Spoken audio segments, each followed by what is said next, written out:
To check the total storage space used by secure folder on the Samsung Galaxy S24 series.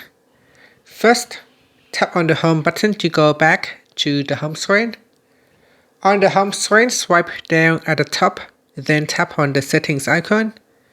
Next, in the settings page, scroll down and then tap on device care.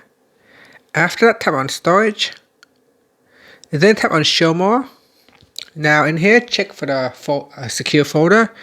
This will give you a total storage space used by the secure folder, and if you tap on that, it will give you a breakdown of what is inside the secure folder.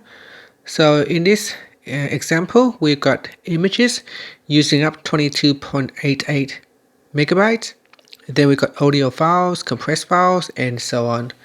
So if there is anything in here that you do not want to keep, you can go into your secure folder and remove them.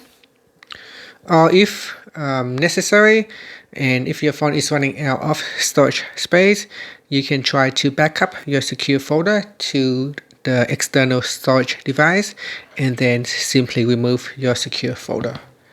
And that's it. Thank you for watching this video. Please like and subscribe to my channel for more videos.